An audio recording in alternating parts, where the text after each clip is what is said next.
All right, first time back on Twitch in a minute. Good to be back, although probably playing to an empty room as usual, but that's fine. Record this on YouTube. I've noticed a lot of people have been checking those out like weeks after I stream, so I want to make sure I'm talking to the people in the future too.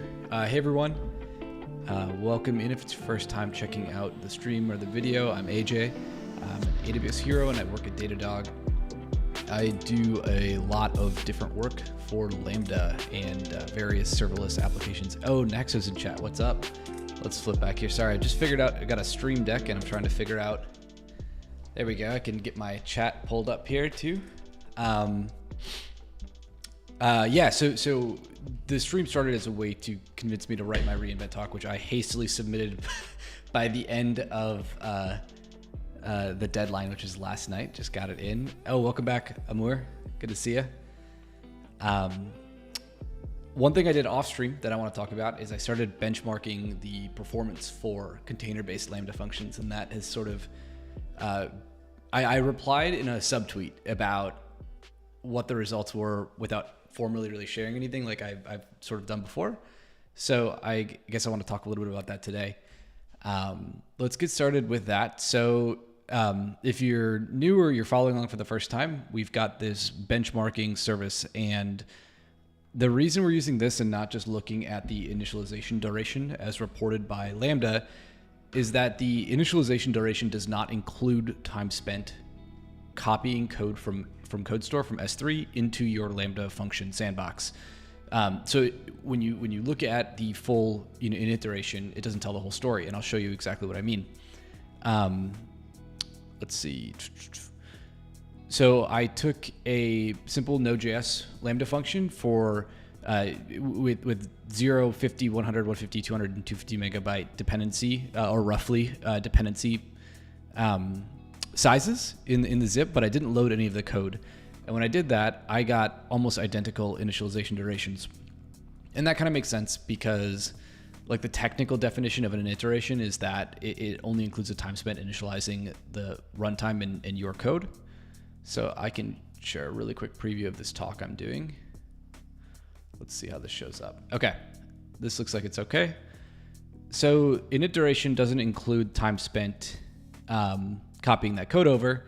It only is measuring the time for the runtime to initialize a static initialization or kind of loading all of the code outside of your handler, and like the code itself that you maybe initialize outside of that, if that's like fetching a secret from SSM or if that's making a database connection, that's part of it, as well as actually initializing all of the classes, allocating memory, and preparing your handler to receive an invocation. And the reason you do this at a cold start in Lambda is because Lambda can respond to scale dynamically and automatically. So that's why this happens sort of in the hot path instead of asynchronously. But it's key to understand that they're not the same thing. So we built this like round trip tester system. And what it does is it separated into sort of a data plane and a test, or a control plane and a test plane. The control plane is a Lambda function that has a list of other Lambda functions to invoke. And then it updates their configuration and sort of invalidates any running sandboxes and then invokes it immediately and creates a new invocation. Hey, Otzi Official, thanks for the follow. I don't know why my alerts aren't working. I'll have to figure that out. But I just saw that in the chat overview. Maybe they're delayed. Regardless, the invoker has this like giant list of Lambda functions. It's going to go to each one, create a cold start, and then invoke it. And then it measures the round trip request time. And we're doing this again, although that does allow for network latency to exist. We're running this over thousands of invocations over the course of many, many days or weeks. The container one is only a few days old, so I don't think I quite have full data for a week. But you can see here, it's going to fill out over the course of the next week. And we're comparing that against like a similar service in Node. There's a lot more to this because I would expect these numbers to be a lot higher than you would experience, and that's for two reasons. The first reason is we're looking at the P99 statistic. This value is like 99% of requests complete in this time, or below. So if you wanted to see like average or like P50, that number would typically be a fair bit smaller. which again doesn't surprise me that these numbers are high. That's one reason. The second reason is that I'm intentionally choosing node modules that are slow to load. And I'm doing that for a good reason. Previously, we had done a couple of different test cases with like the AWS SDK v2. And while I think that's a great choice, like let's crack that open and I'll show you why that's like not necessarily ideal. Let's see if I got it. Let's just do like a,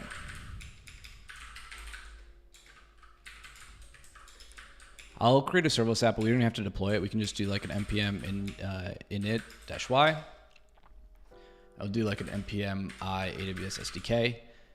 And let's jump in here and take a look. So the entire AWS SDK in the distribution directory, which you would kind of expect for a TypeScript project to be the compiled JavaScript, actually contains versions for React Native, the core for React Native, and then the minified version of the SDK, and also like the full SDK as a giant binary.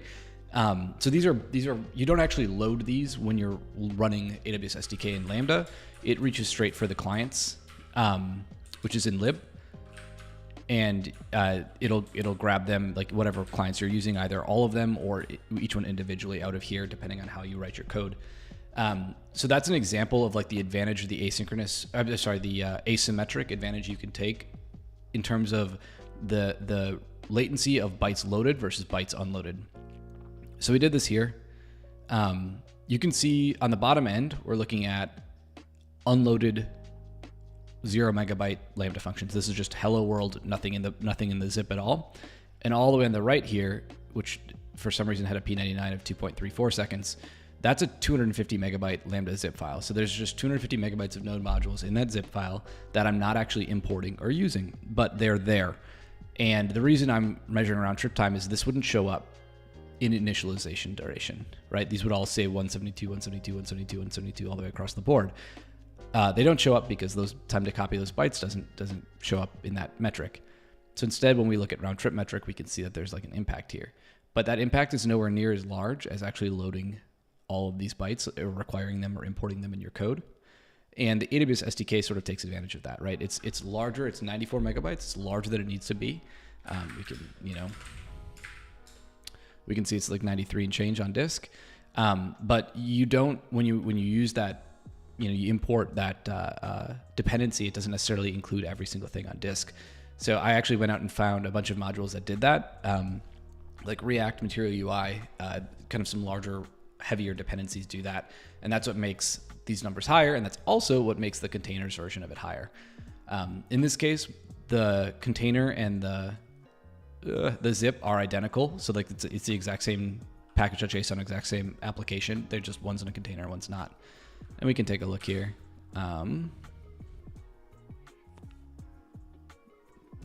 Let's see, Nexo, I think that your findings on how unused node modules affect cold start show how careful we need to be, especially when dealing with single package JSON mounted repos. Exactly. This is the main point. You've got it. Hopefully that's kind of clear, but if that's not, I want to restate this, especially for folks building Next.js applications or building, server-side rendered applications kind of across the spectrum of different frameworks.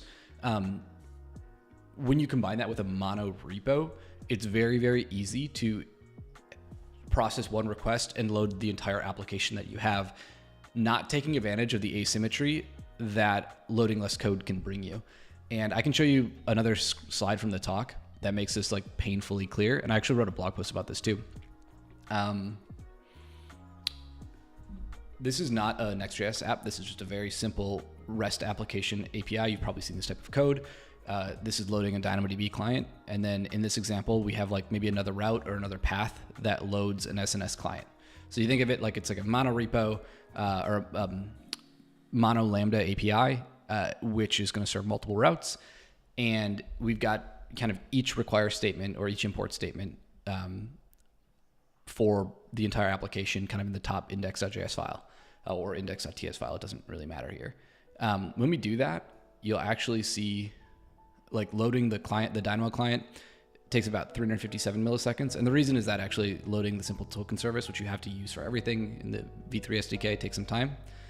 But then like in total, that's 478 milliseconds to load the entire handler. So there's like a 50 or 60 millisecond discrepancy here.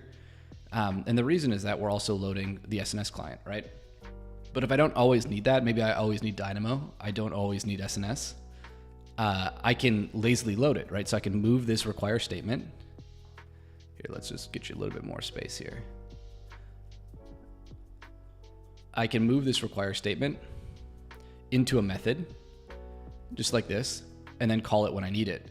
And when we actually do that, how do I get my slides back? Okay, fine. We can see that we can cut out those 80 milliseconds. Yeah, see, this is there's a couple of reasons for this. This is totally unoptimized. It's meant to kind of show you like this is not Webpacked or ES-built. This is not optimized whatsoever. It's strictly like what I see a lot of people do when they're learning how to use Lambda. In this case, yeah, it is substantial. I'll share a blog post in a second once I've made this point, where I can show you more resources about like what it looks like in more of a production environment. But we can see here, okay, so we've cut out that like 80 milliseconds or so from the cold start, or 50 or 80, whatever it was. And then when we make that request, you can see that this user who requires SNS, so you can see like we're doing these in parallel, right? There's like a request to the backend to talk to Dynamo, but then there's actually a request to publish a batch of messages to SNS. When that user's request comes in, that's going to hit that route. You can save, 80 milliseconds, just make that user pay that price. And keep in mind, these are only on init. It's not on repeated invocations in the same sandbox. So they scale out really quickly, and once they're running, it's obviously quite fast. So yeah, a little bit of a preview of the reInvent talk. Lots of stuff in here. This is like 100. I deleted a bunch of stuff, but 80 slides or so of content that I'll be talking about. It'll be on YouTube. I'll probably do it again for like a Twitch live audience for Q&A. I just started using SSD, so hopefully that's helping there. That's great. I like SSD. I like the idea of the project. I'm a fan of infrastructure as code. I used to work on the serverless framework full time. All right, awesome. I'll link to that. And if you're interested in reading, like I've written all of these blog posts already. Do I have ! blog? I don't know if I do. Okay, I'm sorry. I'm still really bad at Twitch. I need to add that. We talk about lazy loading here. And we talk about like the AWS SDK in terms of ES build versus just requiring it here in this post. And you can see, I'll just skip to the data table. If you take that SNS client, either V3 or V2, and you actually like Webpack it or ESB build it, it's down in the 60, 100 millisecond range versus like that import the entire thing where it's like 540 milliseconds. Luckily nearby. Yeah, the link should be there too. I'll link directly to that post. And then if you're interested on lazy loading, you can see that it's on the homepage as well. All right, let's take a look at, I want to show folks the container code and how this works. Okay, so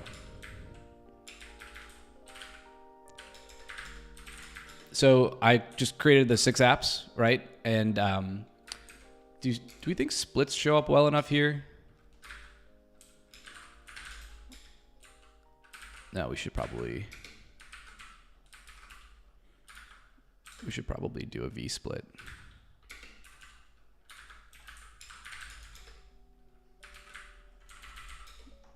So if you can't see this, let me know.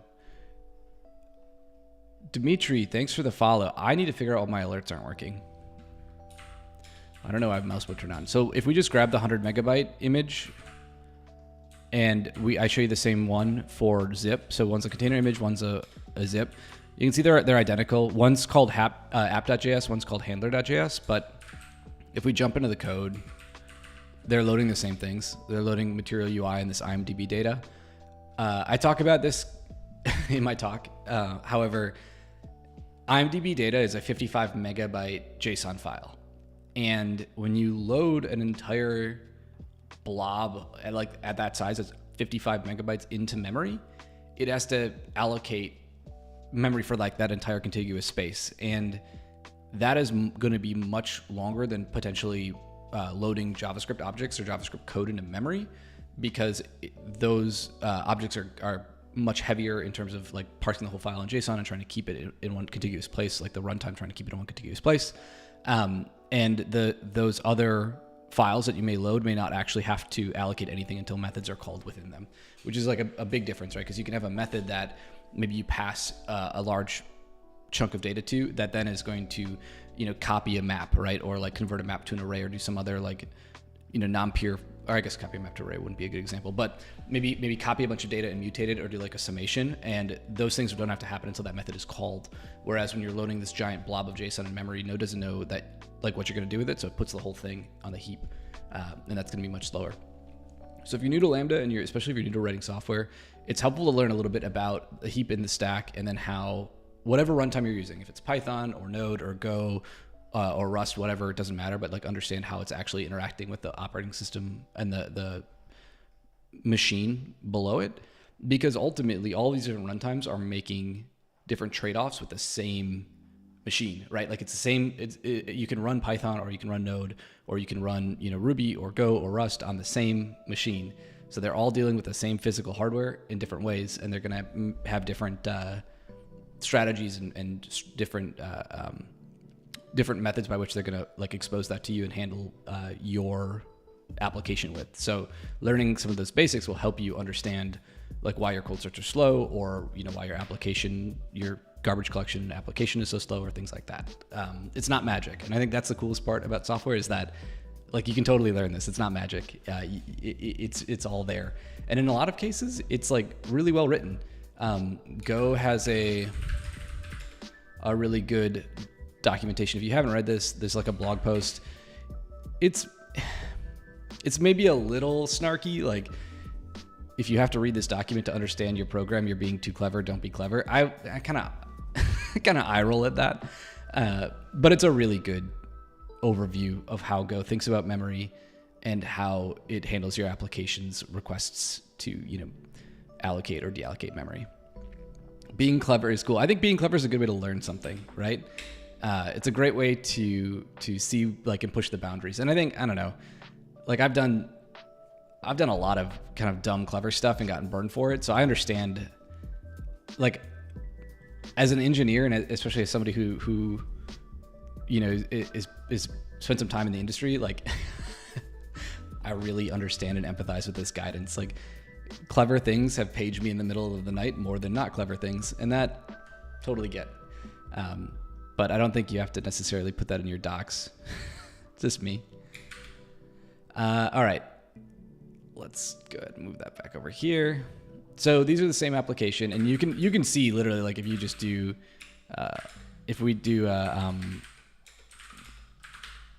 we load the app. We install the dependencies because it's being installed in Docker, but then run the app. You can see that it takes a bit to actually fire up. Here we can do. So that's even just on my machine, that's 585 milliseconds. Like just not like local, right? No streaming bytes, no dealing with large distributed systems, no talking with Lambda's control planes. Any of those other little bits don't necessarily like affect me here on my machine, and still it's like 585 milliseconds. So in some ways this app, like that's the floor. And again, this is unoptimized. I just picked random node modules to put in here to hit a threshold. Your application will be different and you should measure it. Easiest way to measure it, the easiest way to do this without using a vendor like Datadog, and I work there, so vendor pitch, but the easiest way is to just either something like this, or you can even do this.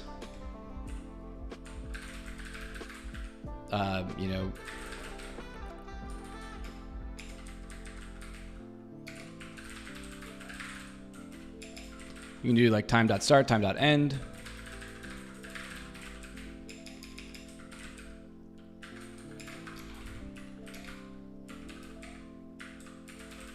And when you see all this code outside of the handler function, like above the handler, right? The handler is here.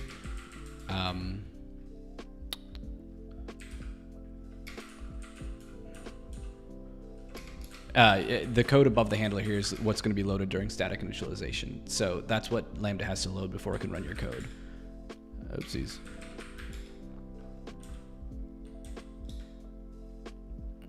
Oopsies. And where I'm using, I think I've got a keyboard. Come on, tell me I've got a keyboard command. Yeah, I did it. I did one thing good on Twitch. Exclamation mark keyboard.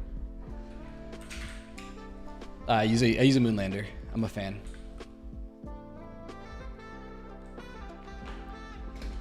Oops, I accidentally switched to video game mode. How did I, oh God. Oh yeah, it's gotta be the class, right? Time.start, foo. Yeah.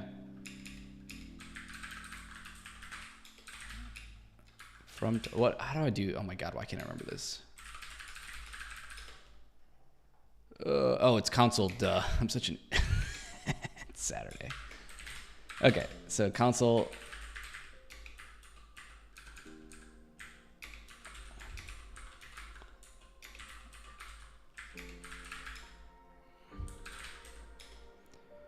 What?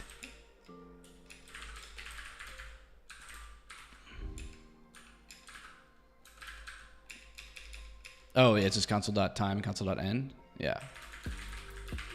How did I forgot this? Yeah. Console.time end foo. Right. Okay. Embarrassing thing to do on stream for someone who's been writing JavaScript for so long, but that's just the way of the road.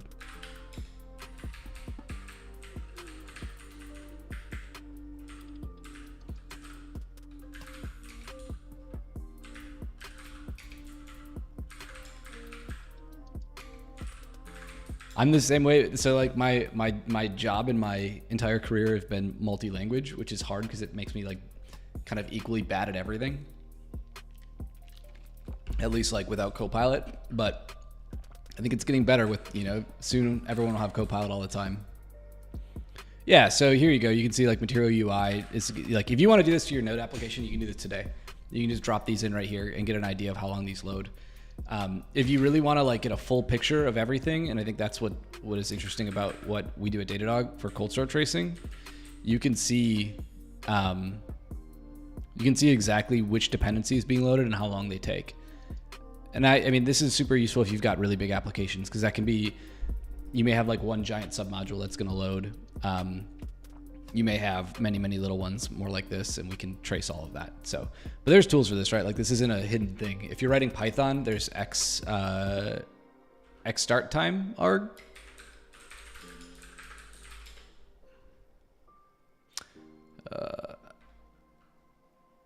Python options start time. I forget. It's one of, I can look this up and get it back to people. But there's an argument you could pass to the Python process when you begin it, and it'll tell you how long it took to initialize everything, which is pretty useful. So we've got a couple of places we can take the stream. There's one thing I wanted to do, which was check out the Lambda web adapter, which is a pretty sweet project. Has anyone used this in production? Has anyone tried this? It's a great project. It's written in Rust by AWS like solutions architect or someone who's, I didn't think they were on the DevRel team. Yeah, SA, Haroldson, or at least that's what it says in the bio. It is simply put a shim between the Lambda runtime and your like a web application. So if you already have an Express.js application, or you know a Flask application, or Ruby on Rails, or Sinatra, or whatever, that's already got like a little web server in it, it will talk on port 8080 or on port 80 to the Lambda runtime for you, and simply convert the event-based invocations to like a request. So it's super useful if you've got, you know, yeah, I think there's a huge list here, right? Flask, Spring Boot, ASP.NET. Oh, ASP.NET. I try not to touch that one. Laravel as well. Like anything that'll speak HTTP, you can just forward requests from the runtime from Lambda to your app, which is slick because it lets you do two things that I think are great. The first is you can run everything in another, like you can run it in Fargate if you need to. But secondly, it lets you like bring an application that you've probably already written to Lambda. I'm not super keen on testing everything locally. For me, my the bugs that I have to fight on mostly a daily basis come from like using the infrastructure slightly incorrectly or completely incorrectly, and they're not something that replicates super well locally. However, I think you can get pretty far now with local stack. Like, it's more true than it used to be, that you used to be able to make local stack work a lot better. Or it used to be that local stack was a lot more of a pain to use, but now it's a lot easier, and it emulates more things. I think the pro version even emulates IAM. There's a pricing component to this.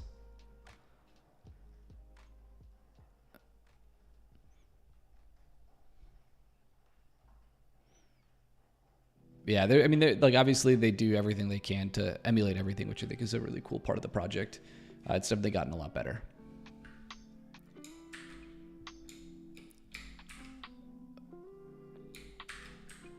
Sweet. Let's check in. How is this initialization duration?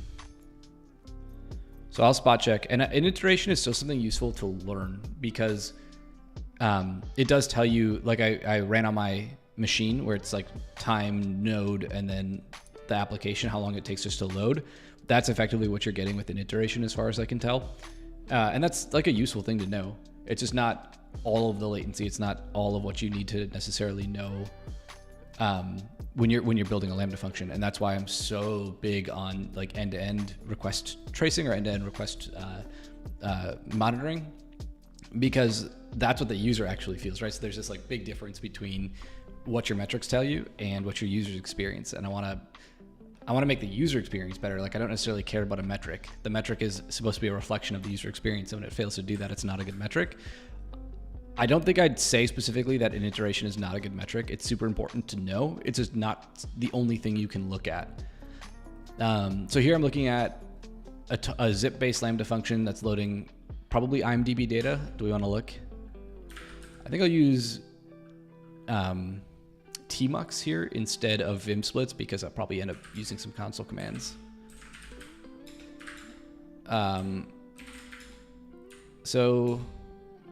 Oh, we're just using IMDb data, right? So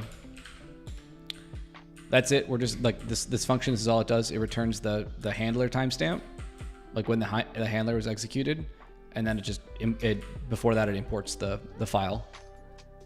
And that initialized in around 1300 milliseconds, or 1.308 seconds.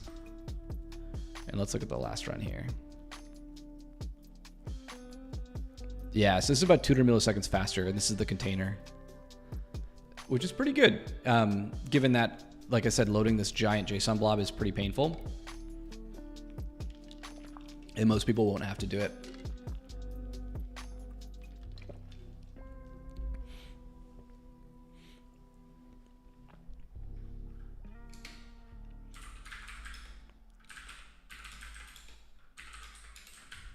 Just so everyone's clear, we can look at the actual application.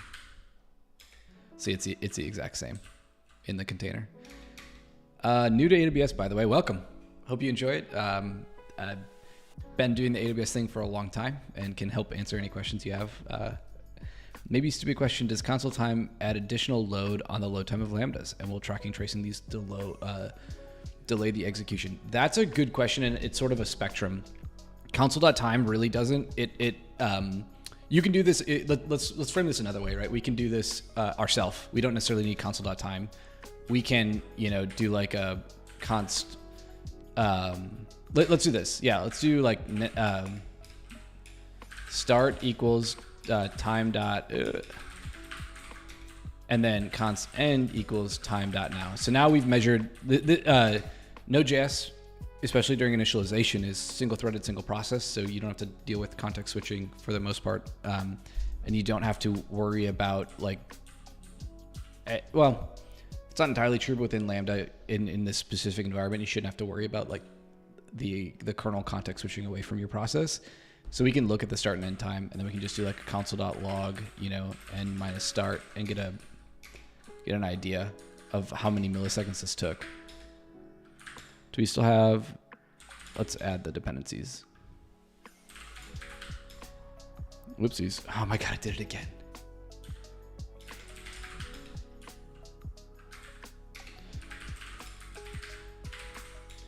What is it? Time.now. How do you date.now? Thank you. I got it. Making a fool of myself again. Yeah, it's date. Ruby is time. Yeah, so it's like 197 milliseconds that you've got there. And you can just do that. And all you're doing is allocating 2 variables onto the stack. I guess Node will probably try and put them on the heap here, but it wouldn't necessarily matter too much because they're just so tiny. So is there overhead? Yes, there's definitely more overhead when you add like full active tracing and you add, a ton of other like observability, but for the most part, it's worthwhile. And you can also do things like sampling to control how much time you're going to be spending, like flushing that data. And that tends to be much longer, right? Like anything running in the same process is going to be pretty fast. And then anything like that's going to have to talk to a backend or make a web request is going to be like on orders of magnitude slower. Okay, does that always happen when the Lambda is called or only on a cold start? Yeah, so you can memoize stuff outside. Like we can do this. We can do a very simple demo. OSS talks. Let's just actually go out of here and we'll do like a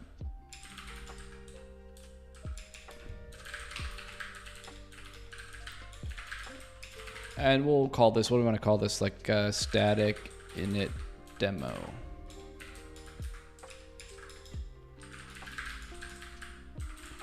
So I'll use a serverless framework here. I used to work on it and I'm just very quick to start new things. So here's what we'll do. We have a handler. Outside of the handler, we're going to declare a variable. We'll do like a let, init, what do we call this? Var equal hello. This is set during static init.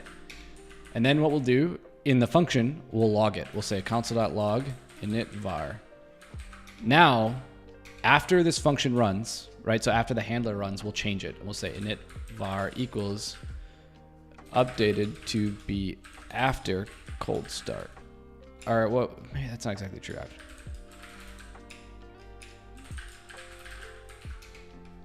So what we've got here is a variable that we declare outside of the handler that's initialized onto the heap during static init. And then we have the actual method that loads, and we're just going to reach out of that scope and update it. Hey, Regalius, welcome back, man. Why is it called the serverless framework? I know it's mostly used for Lambdas, but I feel like it can be extended for AWS service in general. That is a great question. I think the biggest one is SEO,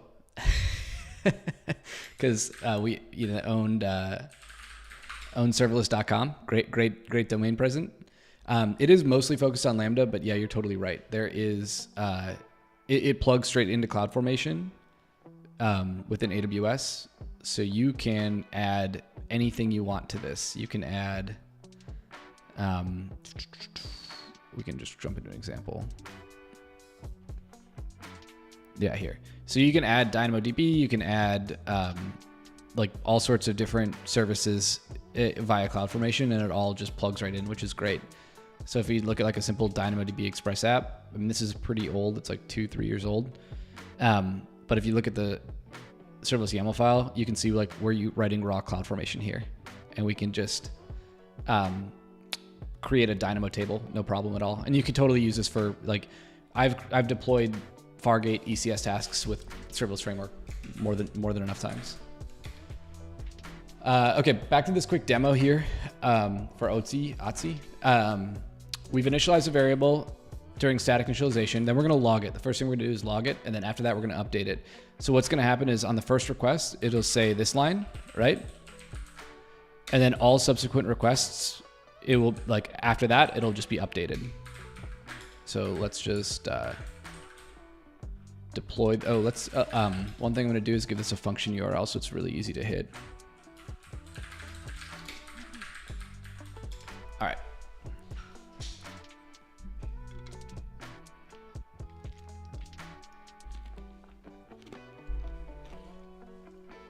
While this deploys, I have to figure out why my alerts aren't running.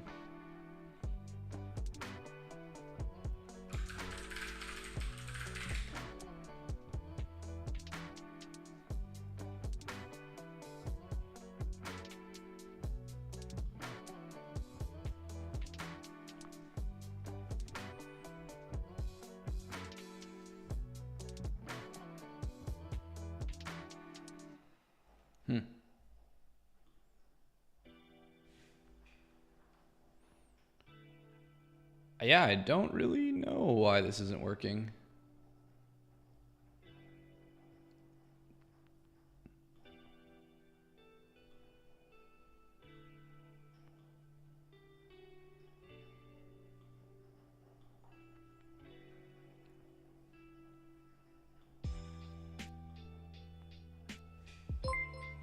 All right, that seems to be working now. Okay, I just tested, hit the old test button. We will see.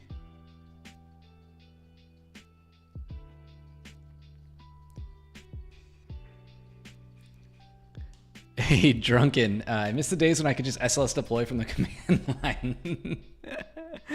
That's great. Yeah, I'm using my own account here, so I don't have to worry about auth. I don't have to worry about really anything crazy. I think I've got stream elements working. If you're totally new to the stream, if you could hit the follow button, that would help me out. And I'd also see if the stream alerts are working. Otherwise, I have no idea. We can wait. Maybe someone else will follow later. Let's see. I'm way behind on this.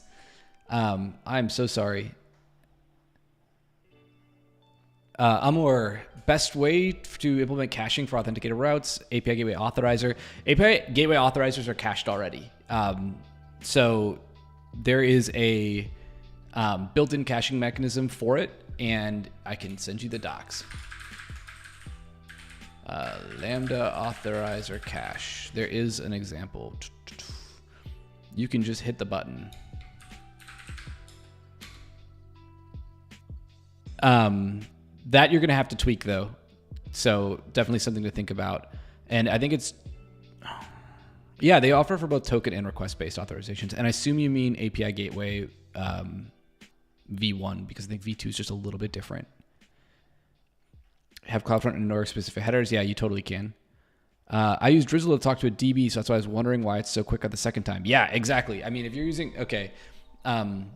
Drizzle has done some impressive work with cold starts, and I actually want to reach out and talk to them because I think there's some opportunities to improve that, but I don't want to talk about any of that on stream because I don't know all the ins and outs. Maybe one day. However, totally, absolutely, like the subsequent requests are always much faster. I don't want anyone to... I don't want anyone to feel like me talking about serverless cold starts means you have to worry about them, because that's not the case. I'm interested in them, and I'm interested in seeing how we can improve them. And I've produced a lot of content about improving them. That's why I'm doing all of this stuff. So that is something that I want to make sure like I get across both here and kind of every time I stream, is that this isn't necessarily something like you should worry about. It's something you should be aware of how I can help teach you ways to improve your cold starts, but it's not something you necessarily have to worry about all the time. All right, now I'm catching up. People can hit the endpoint. You can totally write a CloudFront function, which is just like Lambda at Edge, special flavor of Lambda at Edge to decode a JWAT. Absolutely. Okay, I want to, real quick, I accidentally hit this link in another window. So I'm going to deploy it again so we can clear it out and I can show you the results. And actually, you know what we should do? There's probably a more fun way to do this too, right? Where were we? We're OSS or Stream Scratch. No. Oh yeah, Stream. There we go.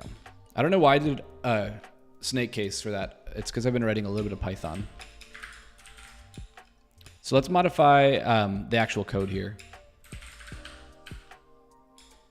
Are stacks a thing in SAM? Absolutely. Stacks, CloudFormation stacks are the abstraction that both serverless, CDK, SST, and SAM all speak.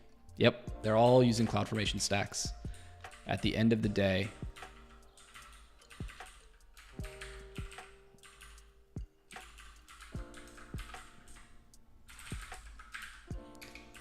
Okay, so what I've done, I've modified this response to include the init var, right? So we'll actually see what this value is set to.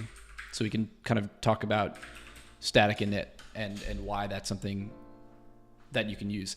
This is a technique we use to sort of memoize or save things like database connections, pretty common. But also if you've got to grab a secret like an API key or a temporary token, you can sort of do that. Stacks don't make much sense to me. Regardless, we can talk about them. They're a little intimidating, but it's definitely understandable. Jeez. Okay, let's hit this API first, and I'll show you what I mean.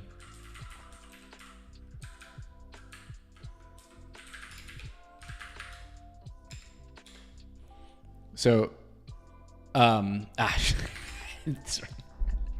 did this wrong. We updated it, but if we look at the logs, it'll work. I just was not thinking and trying to talk on stream.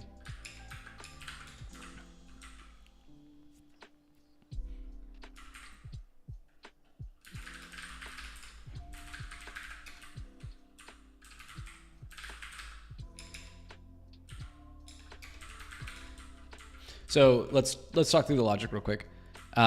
We initialize this variable and we make it mutable. And we say, hello, this is set during static init.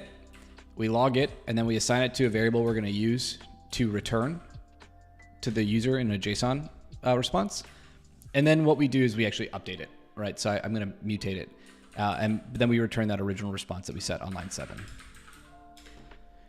And you can see it is actually like creating a CloudFormation stack. We can actually take a look at this in the console. This isn't something that should intimidate anybody. Go to CloudFormation. You can see that I'm deploying the static init demo dev stack, update in progress, and it's got a little description that's set by the serverless framework. But what CloudFormation has to do, or one thing that the serverless framework does, is it makes it a lot easier for you to manage applications that have tons of different AWS resources. So just to invoke this Lambda function and return with a function URL, I have to create the function itself, but I also have to create a resource called a function URL. I have to give it permissions for that. And then I create a new Lambda version. So you can see it's like Lambda version 4. And I think it's updating version 3 to not point it to latest, which is an alias method that AWS Lambda uses to track different versions of your Lambda function over time. But then I also have to give it a log group, give it permissions to execute, give it permissions to write to logs, and then also a bucket to deploy that code into, and then a policy for that bucket. So that's a lot of stuff. And if you just did all of that yourself, it's kind of a pain. So CloudFormation lets us do that all in one set of operations, and it lets you roll them back if they don't work. It lets you have conditional steps to add or update different resources. And it basically, it's the framework for infrastructure as code within AWS. If you're looking outside of AWS, there's like Terraform is a pretty popular option, but CloudFormation is sort of what most of the tools in this ecosystem are working on. Cognito authorizer isn't for all JWATs, if I'm not mistaken. I'd have to look that up. Okay, so Creekburn, welcome to the chat.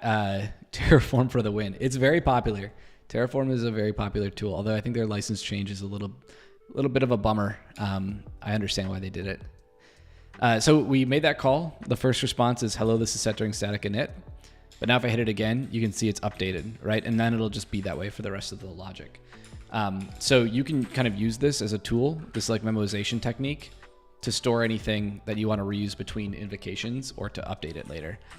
So it's common to do something like make a database connection. If you're using Drizzle or if you're using, Prisma or another ORM, you can make like a DB connection here. If you're using DynamoDB or you're using, Mongo, this is where you would like set up your Dynamo client anyway. And you'd usually do that, you'd like a const require or const, something like that, right? All right, we can remove the stack now.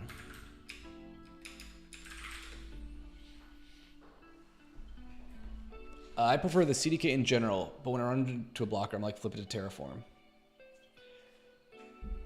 I like CDK, but I also don't necessarily mind the YAML stuff. Hey, thanks for showing. You're welcome. I'm glad you learned something. Absolutely, yeah. I do. I mean, I've used Terraform, I've used CDK, used SAM, Serverless Framework for a bunch of different stuff. They all have things that I like that they do, and all have things that I don't like. I think like CDK and its derivatives have like the kind of stack initialization problem where they need resources to exist in order to use those tools, which is fine, but it becomes a challenge when hundreds of people are collaborating kind of in the same AWS account to keep that either up to date or not clobbered. Sometimes people redeploy over it or delete parts they need. That's a little frustrating. It's not the end of the world. I think the live debug feature of SSD is pretty solid. I have a little bit of a different tack for that, where I still test it in Lambda. I don't actually forward it to my local machine. That works for me, but it may not work for everybody. And the reason I do that is that I also write a lot of Go, and it's just like easier for me to compile it quickly and like do an update function call to update that code. Not a big deal.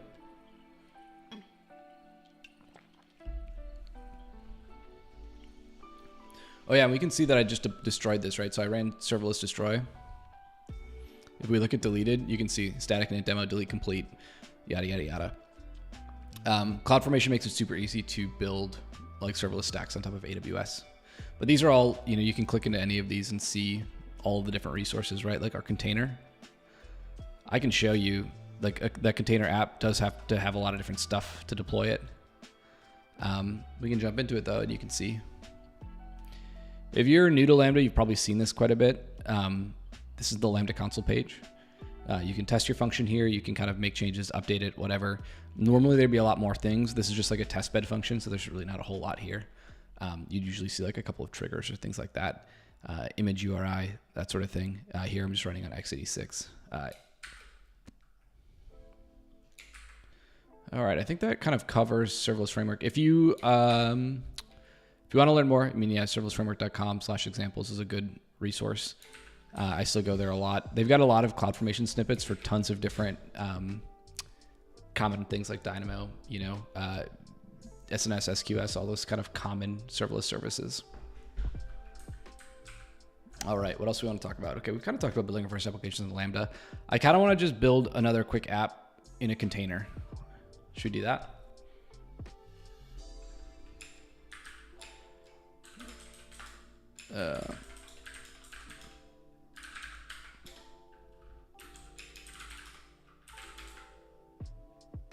Do you want to do it? We could do something with Node like an Express, or we could do something with, or we could even do like a Go-based Lambda function. That might not be bad. I guess we've been on a Node train again today.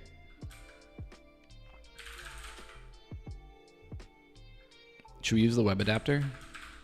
Why not? So this is a little bit more in the weeds, but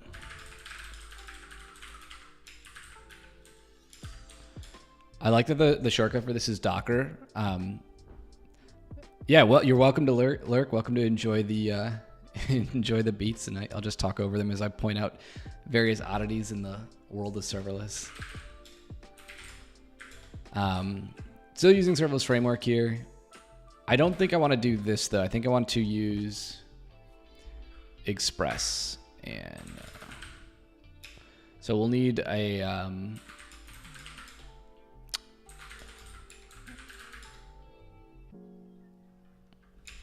what's the best like Node.js Express getting started. Let's find the actual like how should I do this, because I don't want to use my learned knowledge probably isn't great.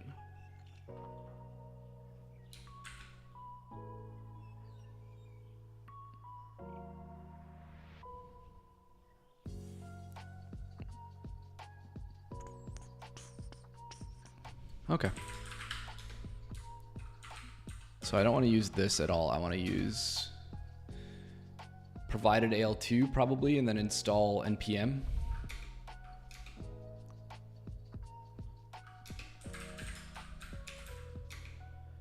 Yeah, okay.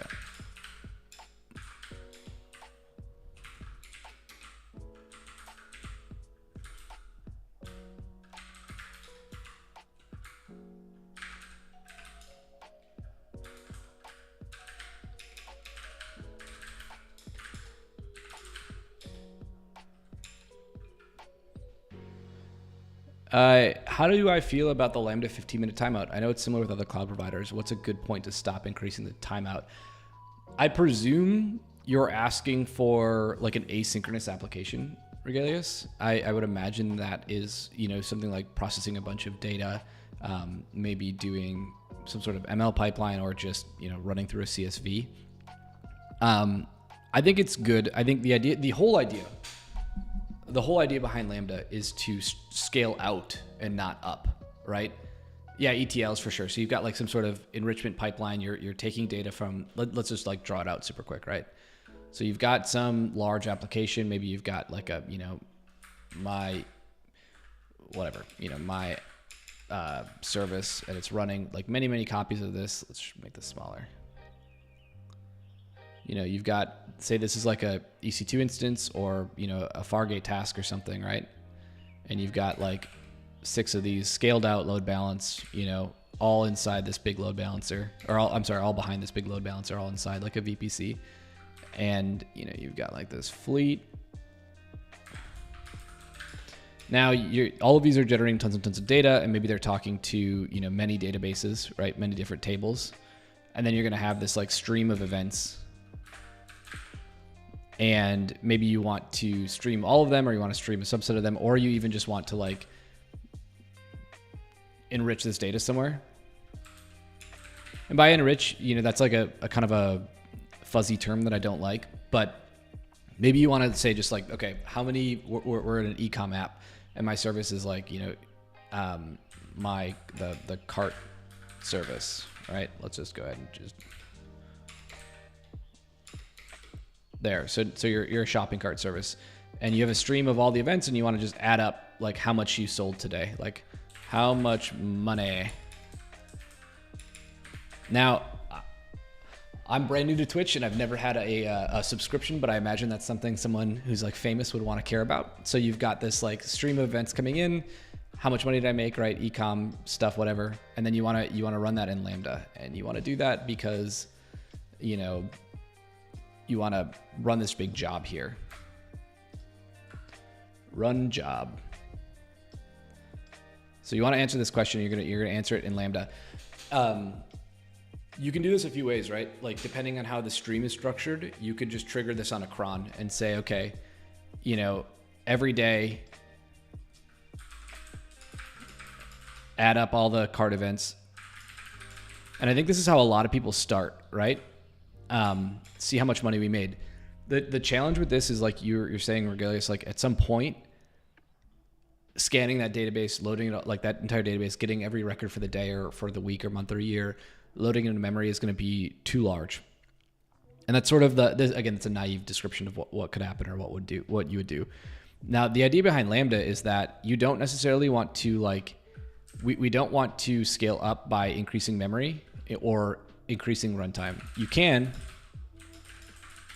but we find that there's sort of a limit here. And instead what we try to do is break this job up into smaller subjobs. So I guess my opinion is that if you're going anywhere near 15 minutes, like you should really be thinking about how to make this smaller. So make them smaller, make them scale out in a way that you can do hundreds of concurrent Lambdas, right? Instead of one Lambda function that's going to do hundreds of concurrent Lambda functions that are all running at the same time, and that can either share state or evaluate or pass state. You can do that like using a step function, right? Like a distributed map is a really good example of how you could solve this. If you want to solve it in Lambda, another good way you can do this is run a job like on a stream event from your database table if you're using something like Dynamo. And you can wait for a certain batch size or number of records, and you can sort of take it in chunks, and then add that up and store that in maybe an S3 bucket or, like a rolling window. So instead of doing it every single day, if you run one really small Lambda function every 5 minutes in response to whatever jobs occurred in that 5 minutes, then you're going to have like higher granularity metrics. And at the same time, you're going to have much smaller runtime, and it'll probably be cheaper to run. So like smaller, frequent, it would be my answer there. I think there's definitely some exceptions. I've seen a couple of very interesting, I guess this is a bad example because I would just use like a metric for this. But there's been a couple of interesting projects I've seen on the internet where they like save state in Lambda in various ways, either like invoke itself and pass it the new value. Maybe you're counting something and it can go up or down, and you just look at some events off a stream, and you can actually like invoke itself with the previous version and then some new data. that's okay. You can sort of do something similar within S3 as well if you really want to. But I don't think either of those are good fits for Lambda in that specific case. Like I would really try and keep your Lambda function small, light, and fast, and then use that scaling horizontally aspect to make that work for you. Because then if you get a massive crush of orders, or you get, hundreds of thousands of visitors at once because you have like a Black Friday sale, or Taylor Swift tickets come out, that's where Lambda is there for you, right? That's where it can instantly scale out thousands and thousands of different individual functions to run your code. Yeah, so if you haven't read Vlad's post, this is an amazing post. It's a really long read. But check this out. Yeah, I'd see Taylor Swift tickets. That's my go-to, like, why I like Lambda.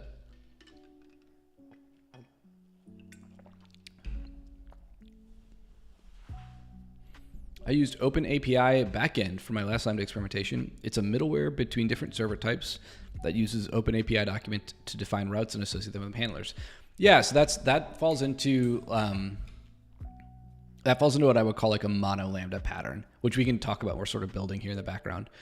Vlad's paper, this is great. It's cited in other research papers, which is like something I aspire to, massively aspire to have my crappy blog post cited by scientists and researchers.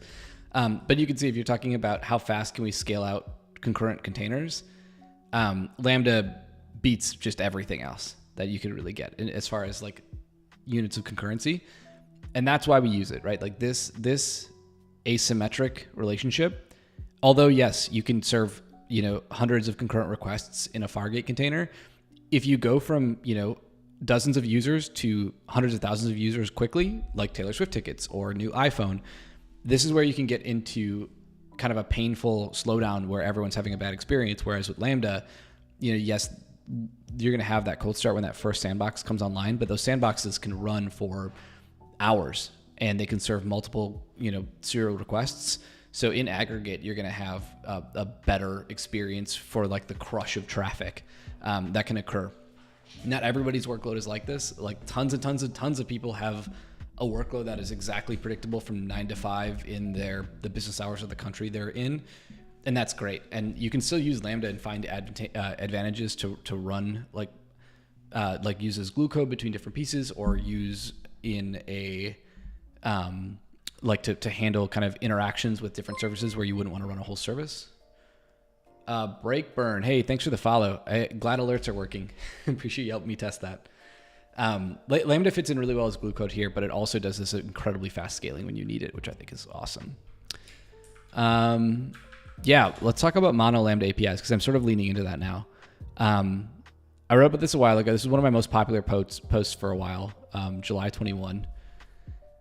A mono Lambda API is when you have one large Lambda function that serves multiple routes, and you can route to it externally, and usually it looks like that. You have like a proxy event where API gateway or V1 or V2 are going to send all requests to the same Lambda function, and inside of the Lambda function you'll have different code paths that have different handlers, just like Express, and we can do that in a second. You don't have to run Express. Express is actually a web server, so there's a little bit of serialization here in and out that can slow down your Lambda functions or just anything. And then the other option is like a single Lambda API where each Lambda function has a new path. Otzi, I've never seen a first launch of a brand new product that hit a number of visitors that would hurt the business. Most of them started around 5,200 when lucky. I mean, yeah, I think that's like true in general, but just think about like shoe drops or anything hotly anticipated, or just anything that goes viral on the internet, right? Like go on Twitter, Reddit, Hacker News, Lobsters, any of those websites, like aggregator websites. You get this like it's like a famous the hug of death, that happens all the time. Is Lambda size a deal breaker when it comes to mono Lambdas? We use Java at work, so we don't even think about the cold start times. We use it for async stuff, so not the biggest deal. I mean, like the number one thing you can do to improve the cold starts of your Lambda function is to reduce the actual bytes that have to be read, interpreted, compiled, ran by the JVM, whatever you want to call it. It's across all runtimes. Like reduce those number of bytes that are going to be used in that first initialization.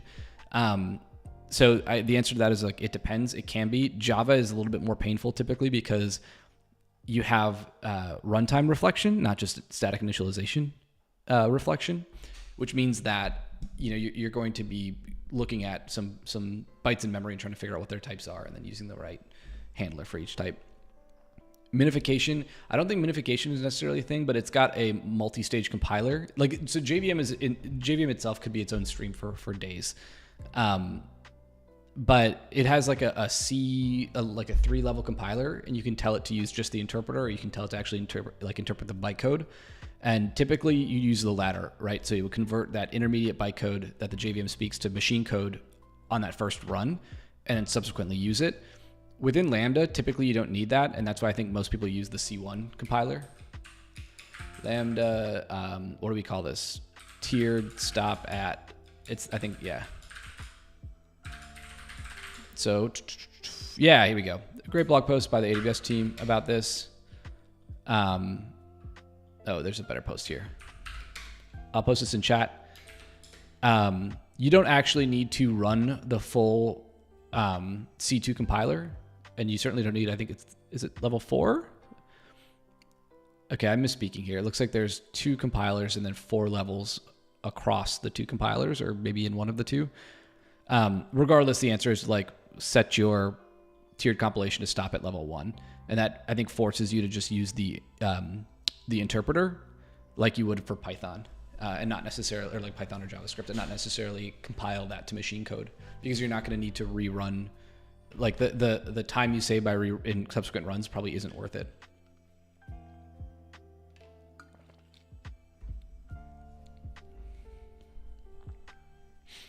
This is funny because it's not true. Just because you see an iteration doesn't mean that you had a cold start. Yeah, the TLDR is Java tool options, and you set it to this value. You say use tiered compilation and then stop at level 1.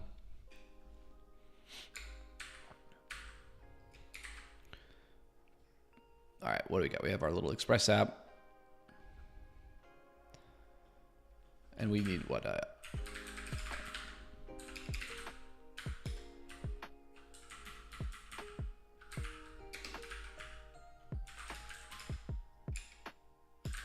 So it doesn't no run start? Oh, yeah.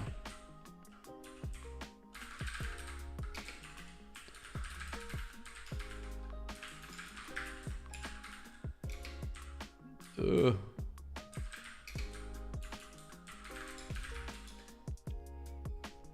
Make some connections.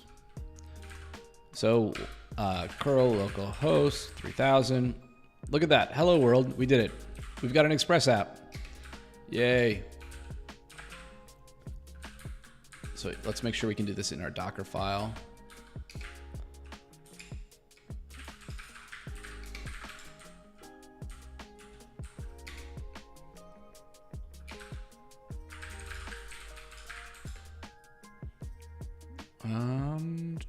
I want the container image. All right, so let's just grab a base container. Let's see how painful this actually is. I don't think this should be that bad. What package manager is it? Is it Yum, or I think it's Ubuntu based? Is that a guess? Does anyone remember? Does anyone know? We'll figure it out. You know what?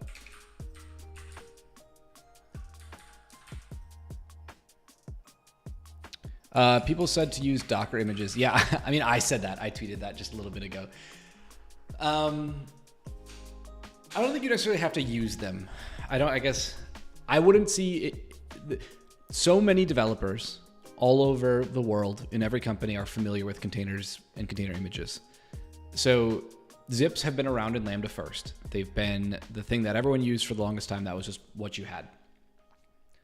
That's great. And they work great. And I like them and I use them every day.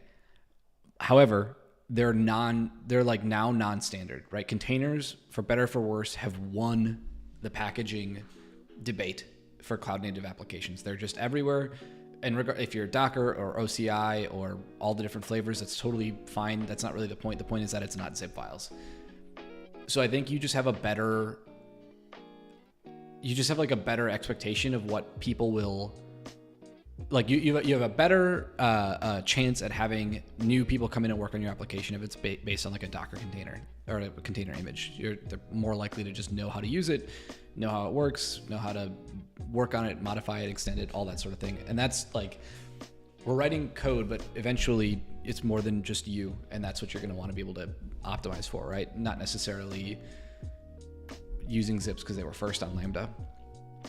Regalius. Oh, and also container images are just as performant, or not, if not more performant, which I talked about in the tweet that announced the stream today. So I can't, like, they're good. They did a really good job making container images run well on Lambda. Random question. Yeah, I love these random questions and detours. I had to dump data from RDS Aurora to DynamoDB. Instead of using DMS, I use Lambda to get a 15-minute timeout. I use Lambda to invoke itself. Is that an anti-pattern? That's fine. I mean, I've done that before. If you have to do something like that over and over again. There's some problems because if it fails, you get 3 retries with an async invoke and then it kind of dies.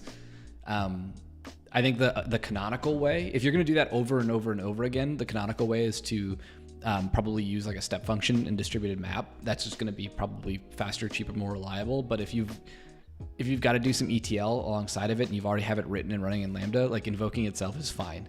So I've seen that before. If you have like a event stream running into a Lambda function from Dynamo, and it's already got all the logic to do everything you need to transform everything, and you just want to like write a big query and run it over and over again on itself, right? To like push a bunch of data from a different table. Just do that. That's totally fine. I don't have any problem with that at all. I don't really want to get hung up on anti-pattern or pro-pattern. It's fine. The challenges are retrying and failures. If you're going to like run that service in production, it probably wouldn't work well because eventually you're going to get bad data somewhere and you're going to have to like fix it and then rerun, a set. And that's kind of like, you want to control for that failure. Oh, step function distributed map. Sorry, I know I probably talked too fast. This is a really cool feature for step functions that lets you execute something called a map state in parallel. And it lets you sort of do like a sub workflow, I guess would be the quickest example I could describe this. So you have this like giant set of items that you need to process, and you can kind of map reduce them and hand out slices to smaller bits of compute. I think this is very common for like, S3 files, CSV files, that sort of thing. Like if you're think about like parsing a giant CSV, someone uploads like a giant CSV file, what should you do? This is pretty awesome. And this has like a bunch of advantages because if any one of those fail, when you're doing this like chain of like self-invoke Lambda, you're either doing it serially or you're maybe even trying to do it in parallel. But in that case, you have to manage all of the failures and retries. And at that point, you're building a lot of the logic that's built into step functions, like the state machine stuff, starting it, stopping it, detecting failures, collecting results. Step functions can just do all of that for you. So at that point, you may as well use it. And like I said, the exception here for me personally is if I have a DynamoDB stream event and it's creating a Lambda invocation that I'm denormalizing some bit of that event, maybe like, and it's a batch of records. So, 5 writes to the database, I get 1 event, I have 5 events, I add them up, I look for a third-party DB and say, okay, have we seen this user before? Maybe I want to send them a welcome email, whatever, right? If I want to then run that same bit of logic on a new data set, and I already have the Lambda function written, it's super easy to just like write a little wrapper that writes a query and pipes those result rows into your Lambda function and does that over and over again. And then I'll probably just do that because that's the fastest thing to get done. And if I have to retry it, maybe that's fine for the use case, right? If it fails or something. But if I'm going to run that in production all of the time, I'd probably reach for this. Does that distinction make sense? Where like there's a difference between running this as a one-off if I had to do like a migration or some sort of like data upkeep thing versus like something I'm going to run every day, every hour, every half hour, all the time. Get events into SQS that gets processed by Lambdas. That's totally fine too.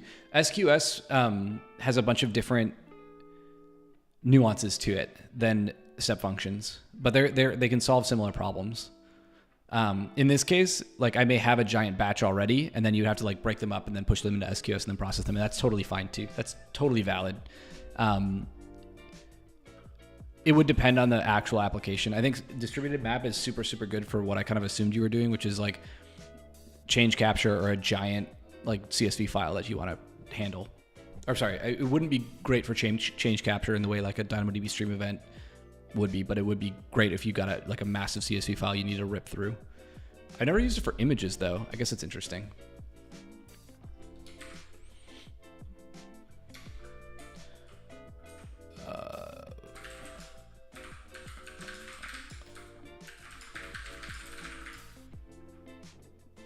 How do I?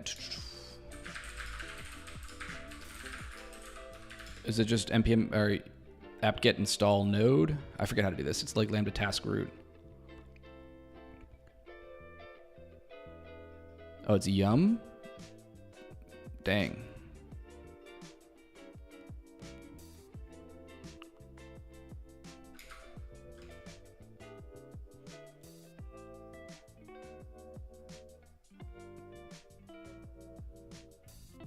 Should we find out?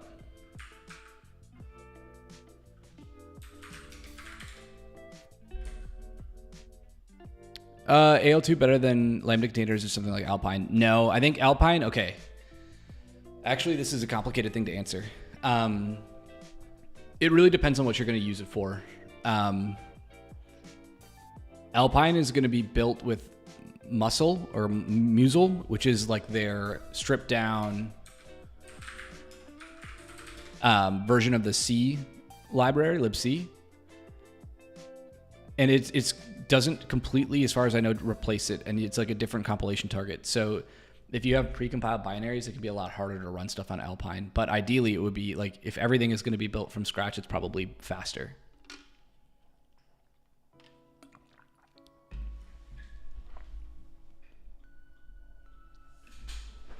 I've mostly used provided AL2. Is it apt-get or yum? Should we find out? Let's just like.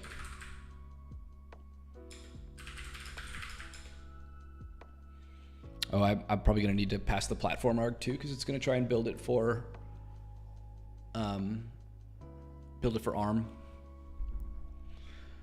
Oh, of course it's forbidden. Login.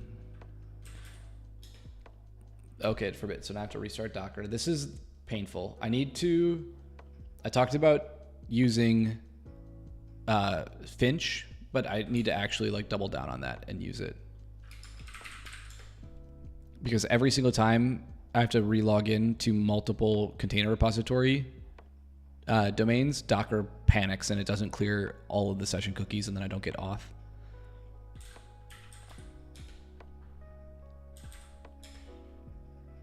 There we go. There we go. Yeah, so I can't do that. And Docker file. Let's just do this. Can everyone see it over here just fine? Yeah, it looks like it's not cut off. Is it yum install dash whatever? I forget, dash y. Yeah.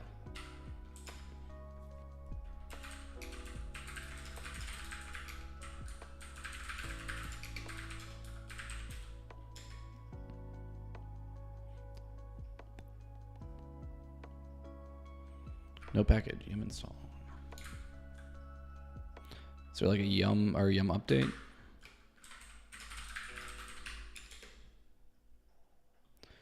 Node.js npm enable. I love this, just copying and pasting this stuff out of the internet. Oh, do I need Node first? I should probably just search provided AL2 because I'm sure there's something that I forgot, like updating the bin sources or something.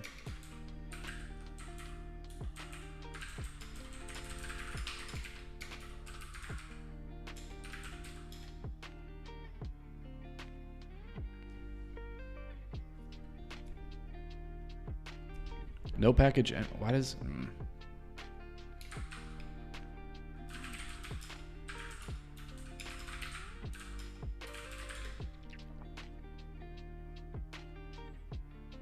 It's the same thing. Oh, literally enable repo EPA. That's the flag. This all looks old. Like Red Hat CentOS 6.5. Oh. There, we can just. There we go. Pipe to bash. Why not?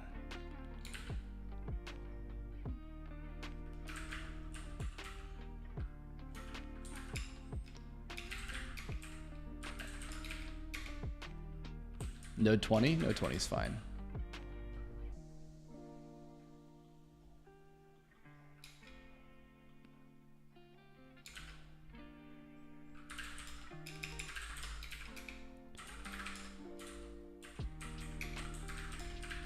Let's try that. Otherwise, I can always switch over just to the base image and use nodes. Like, that's fine.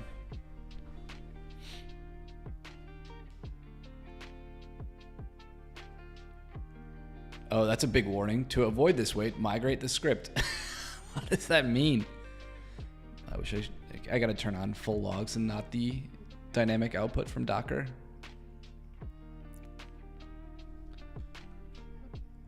Why is this going to take 60 seconds?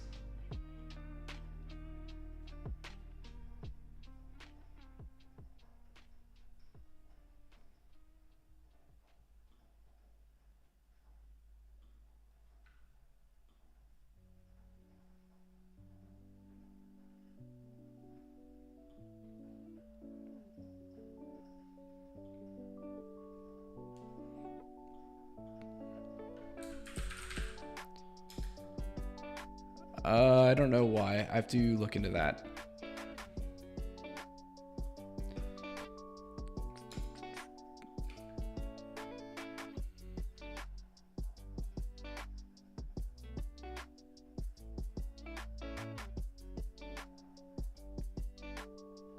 Oh, they just fetch the tarball? We could do that too. We don't necessarily have to.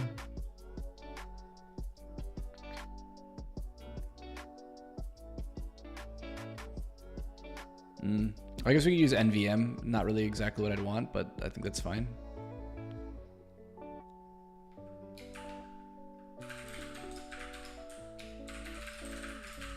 I just want, like, has someone not figured this out? See, this is all, okay, I can do that without the container though, right? They just want me to use the base image. I guess we could do that. That's pretty easy. That's for Lambda though. I don't want the whole Lambda runtime though.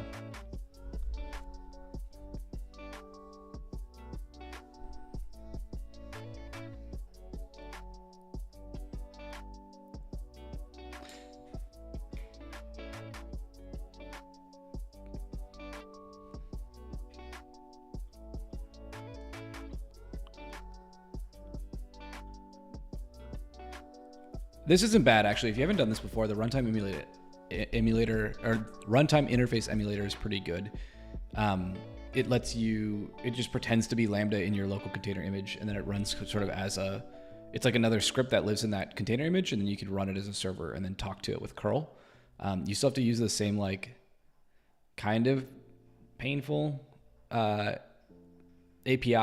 that Lambda provides, but it's not bad, and it works. So there's really two ways we can look at this, right? And maybe it helps to draw this out. Oh my God, why did this fail? Locally, yeah. I'm trying to kind of show what I think new users are probably expecting.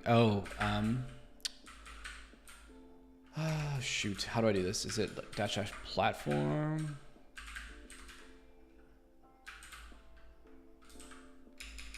Linux AMD 64. I think that would be the way, or is it Docker build and then platform?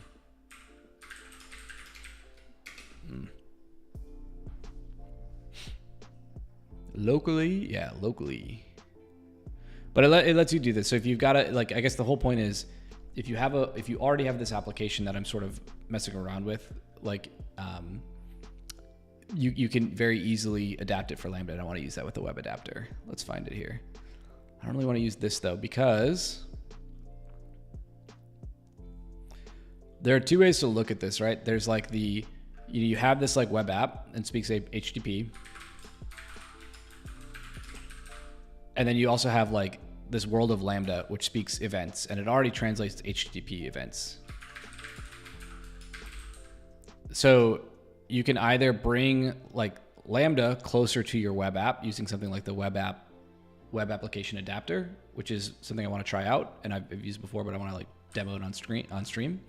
Or you can bring your app closer to Lambda using the runtime interface emulator, where you can test it locally, and then using their base image, which implements the runtime interface emulator and translates these events for you. And then you don't actually need to speak HTTP anymore, right? You've kind of brought your code there and it speaks events and then it works. So there's really two schools of thought. For the longest time, this has been what most people do. And you can see that here, right? Like, let's go ahead and look at the code. We don't care about this.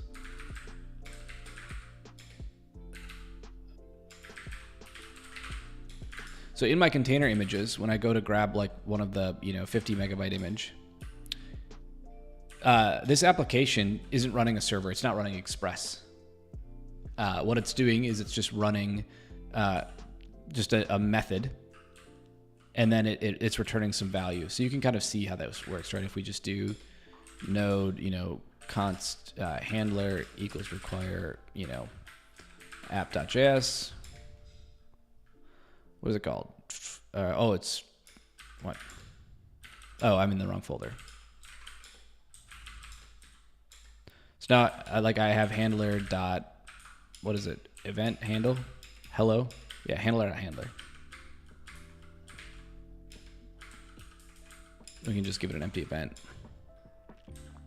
So you can see like in the promise is the resolved response, which is exactly what I was sending it, right? So it's not actually running a web server. It's what Node is doing here is not running. It's not like running an Express server to run your application.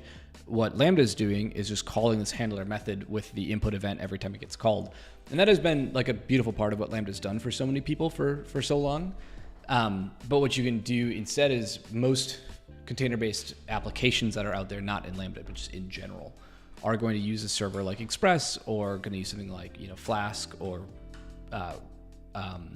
WebRick if they're a Ruby on Rails app, Sinatra framework as well, which is Python. But any of these different frameworks or toolkits to actually serve HTTP requests, and that may be something you have, and you're more likely to it's more approachable for you because you've been deploying HTTP-based applications or REST APIs for so long. So it's like easier to just ship.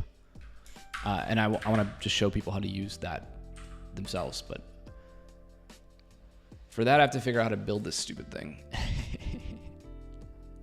I don't care about Lambda. I just want to provide an AL2. Configure yum do.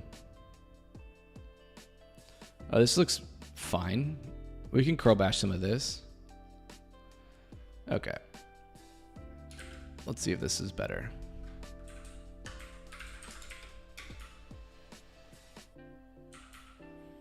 Oh, it's the same app. It just complained. Okay. Is this going to be x86 now? That's a real question. I want to run it on I want it to be x86, not ARM.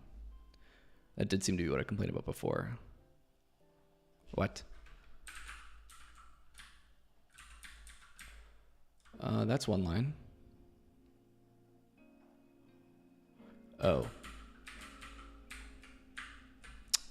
Fine. I forget how this works, but we'll just do this.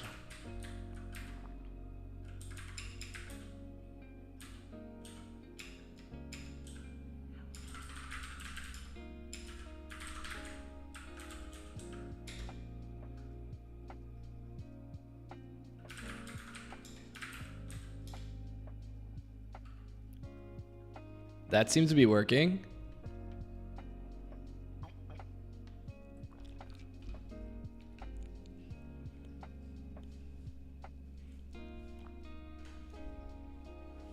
Oh, I wonder if the Lambda Web Adapters has an example.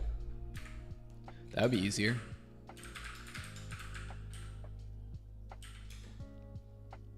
Examples. Whoa.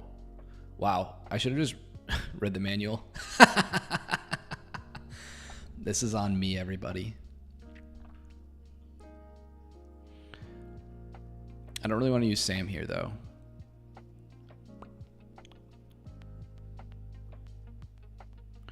It's fine. All right, now it's just grabbing a base image, so we don't have to compile this or anything.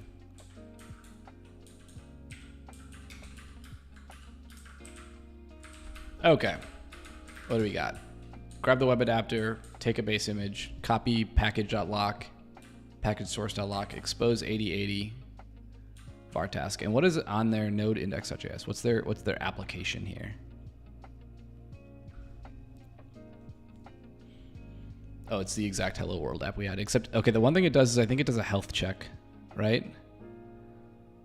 Whatever, we'll copy this in. Let's see if we can just rebuild this with Lambda.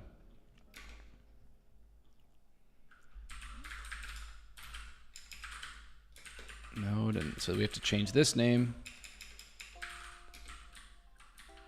And we have to add dot slash, and I don't think I do source, right? Yeah. Making a few changes, folks. Bear with me. Okay. It looks like they really just want to handle sigterm, because otherwise it's just app.listen and then app.get hello, which is fine. Work dir var task, that's fine. We don't need this. It's just dot slash, because I don't have src. I didn't miss anything. Let's see if that works.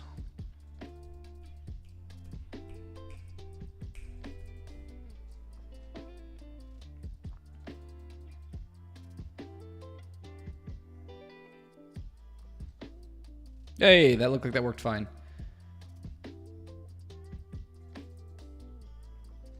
Oopsies.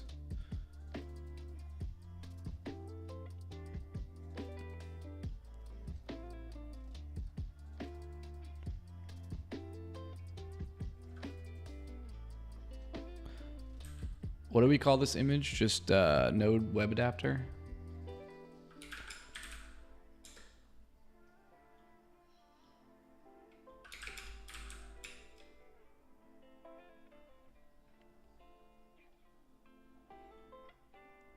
I don't think it has a name.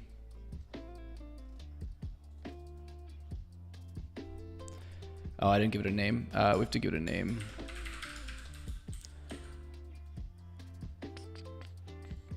Give it a tag at least.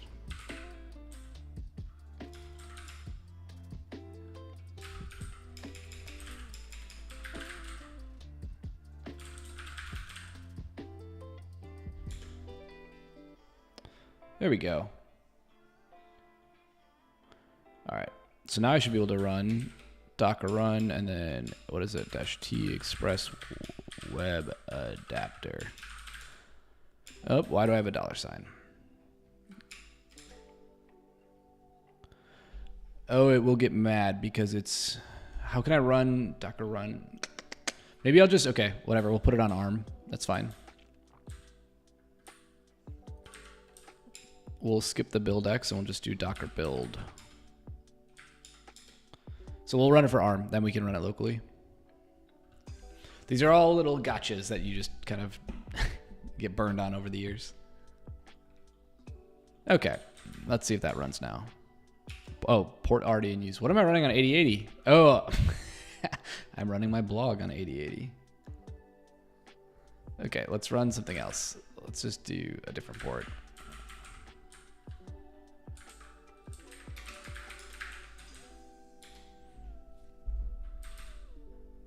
Oopsies. Actually, we should just, no, we should not change the port, and we should change the forwarded port. So it should still run on 8080. This is the right way to do this. 8081.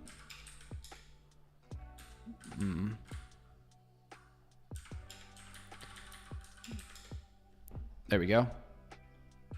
Curl localhost 8081. Hi there. Hey, that worked. Look at that. So this works. It's running locally. Everything's fine, right? You're local Andy now. Now let's put it on serverless. And let's give it the architecture ARM 64? I guess maybe.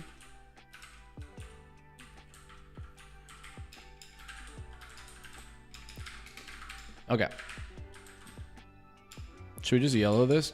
What are the odds, chat? What do we think? Do we think this is going to work or not? It runs on my machine. Yes. What are the odds? Do you think this will work first deploy? I got to guess no. But I'm feeling, you know, I copied this more or less out of their example. We're copying their adapter, which is going to be a Lambda extension. So it runs as like a sidecar process. Got to be pretty close, right? And we definitely know that it runs on the machine. So we have all the files. I don't know. Let's find out. Since AWS, I say no. Let's find out. It's so hard to show a good terminal development flow that I would normally use on Twitch because, like I said, I'm normally big into the splits, and that doesn't not look good, I think, on stream.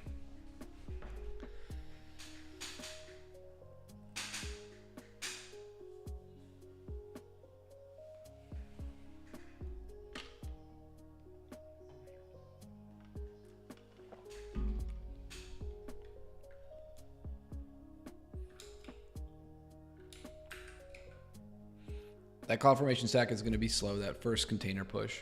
And the first execution is also pretty slow. That doesn't surprise me. Come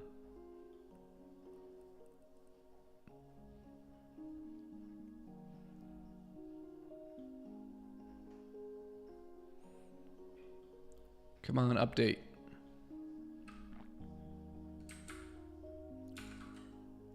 Where will the Docker image be stored though? Yeah, good question. So it gets pushed to Elastic Container Repository, or ECR. And Serverless Framework kind of handles that for me, but I can show you.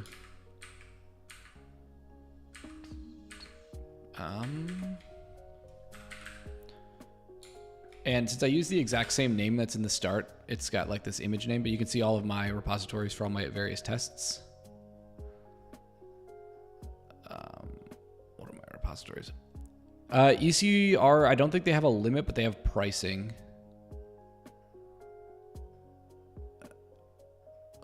What did I call this? Yeah, web adapter right here. So it's living up here. You can totally store it in S3 and pick it up. Yeah, absolutely. It's super easy to push it into ECR. You can add scanning and replication and all this other stuff if you need to, like replicate it out, I think, to other regions. Yeah. Not bad, not terrible. Still, you know, heavy, but we'll see how it runs in Lambda. No, don't say that password. All right. So I expect this first one to be pretty slow, but then after that, it should be a little better. Does it run first time?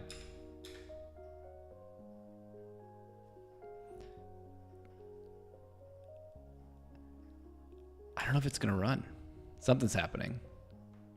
It's probably something dumb, like I misspelled the architecture flag. Oh, it did run. Okay, that took a long time to run. So like I said, that very first invocation, Lambda has to copy all of that code from ECR over to S3 and then load it. So that is like that very initial one, but we can call another cold start and you'll see why I'm talking about cold starts being faster. Web.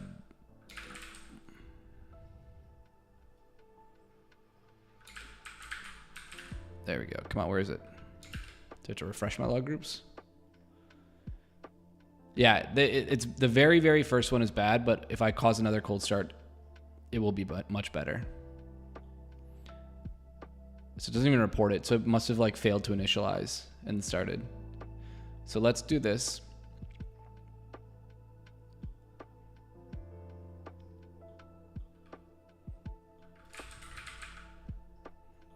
Let's go to this function and let's just change an environment variable and invalidate it.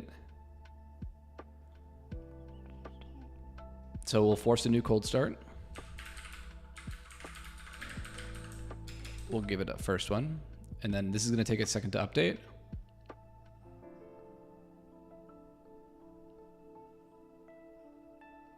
But now, watch how much faster that cold start was.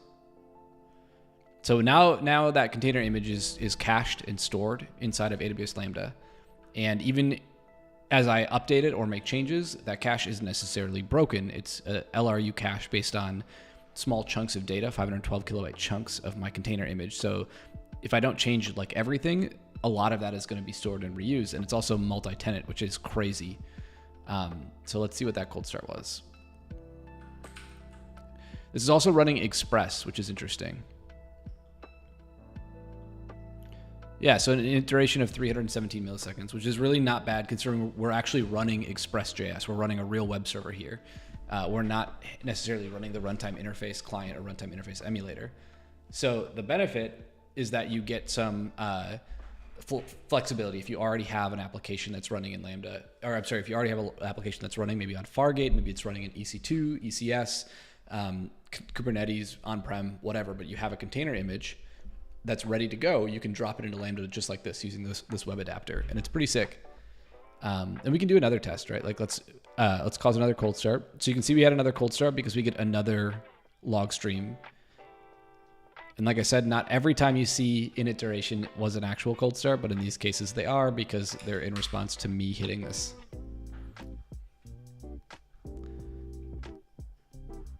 Come on, update. Cool. Oh, that one's a little more painful, a little longer. And we can talk about why too, and this is pretty cool. I think this is gonna be like a couple seconds. Yeah, 1.5 seconds. Not great, not terrible. The bytes themselves are cached. Nice to know that an environment variable calls a cold start is crazy. Yeah, so it has to, because you're hitting the control plane for Lambda. You're telling it that you've updated the environment for every current running Lambda function. So it has to invalidate them. So they finish their current request, whatever one they're serving, and then they do not process subsequent requests. And then if a new request comes in, it gets a new sandbox with a new updated configuration. And that's because it doesn't want to, like Lambda wouldn't want to run your code with a known old configuration, especially if you're changing something. Like imagine if this is an API key, right? Oh, why doesn't, okay, Regalius, good question. Why doesn't Lambda invalidate their least recently used cache when you update an environment variable? Because it's so damn smart. It's incredibly smart. This paper is so good. I've talked about this on almost every stream. I want to talk about it again. Mark Brooker, Mike Danilov, Chris Greenwood, Phil Pawanka, wrote this paper about why containers are awesome and you should use them on Lambda. Initially, when Lambda rolled out support for container images, it was very slow to start because container images tend to be much larger, and they also run a full they're emulating syscalls. They're emulating like an isolated environment when they're sharing like a host kernel, right? So it has to pretend it's got like a VM or like a VM-like experience where your application makes syscalls to allocate memory or read or open files, and then the actual container hypervisor runs them for you in its like virtualized space. So this was really slow at first, and they wanted to make it faster, and they did this like 3 ways that are really important. The first is they realized that container images are super sparse. So like container images have a file system, and they get turned into I think they're running on ext4 in Lambda, but they're very, very sparse, which means you have like a really large chunk of memory. Where my camera at? Here. You have a very large chunk of memory, but you may only need a couple of bits here and there to serve a request. So what they did was they came up with a way to flatten the tar.gz files, which comprise a container image. They're layers of tarballs. When they become serialized onto an ext4 file system, they found a way to do this deterministically. So they have this deterministic flattening process, which applies to each tarball in order to create a single ext4 system. This is important. The fact that it's deterministic means they can do something really crazy, which is following the flattening process, the flattened file system is broken up into fixed size chunks. And those chunks are then uploaded to the origin tier of their 3-tier cache for later use. That's what we just saw on that very first initialization. It was pretty slow. It's loading all of these chunks either from that cache or into that cache. That's a little unclear. I think this is probably happening as a control plane operation when I create the first Lambda function, but I don't know for sure. So regardless, they take our container image and they slice it up into 512 kilobyte chunks. And then they have this process that they call convergent encryption, which I guess we should come back to, because what they found was something crazy. They found that, and I want to find the quote. Okay, so they take everyone, they deterministically serialize everyone's container images so that, you know, if you use similar base images, similar libraries, like we installed curl, we installed node, those are all going to be in the same part of the file system the same time when they hit Lambda. Approximately 80% of Lambda functions that you or I create, like the one I just created, create 0 unique chunks and are just re-uploads of images that have been uploaded in the past. That stat is mind-blowing. That stat should blow your mind. That 80% of Lambda functions that are being created using container images contain 0 unique chunks. Like Lambda's just seen it before, right? So it may already be in the cache. And Regalius, that's the answer to your question. Why don't they invalidate it? Because other people use it. Now, how are other people using bytes from my container image, or vice versa? How am I using bytes from their container images? And the answer is this process of conversion encryption. And I don't want to speak to this fully because I have some open questions that I've sent to Mark because I need to understand. I need to parse this myself. But my understanding is that they have each of these 512 megabyte blocks has a deterministic initialization value for the encryption key, and they use that as like a hash key. So they can tell without looking at your blocks if those blocks are the same as somebody else's blocks. And then they have the whole container image that you've uploaded is encrypted with KMS, like all the sum of all the 512 kilobyte blocks. So that decryption process, if you've tried this before, like you need every single byte in the right order for that encryption key to turn, because the whole point of encryption is to make any chunk of data look like random bytes. So you can't tell like what's used and what's not used, and that's part of the problem with like the sparse file system challenge here. But when they had this deterministic serialization, they're able to chunk it up and then encrypt them all. And with that hash key that they store alongside the encryption key, they can tell if your chunk and my chunk are identical. So they can just copy all of those chunks for me and you into a cache, or like on demand, load them into that sandbox. And then when that decryption operation happens, the key turns and there you go, bingo, there's my container image. So that's incredible. That's already really cool work. Now, how's this fast? They optimize for what they call tail latency with this multi-tier cache. So each worker has a cache where they can store some of these bytes, some of these 512 kilobyte chunks. That's the L1 cache, right, on worker.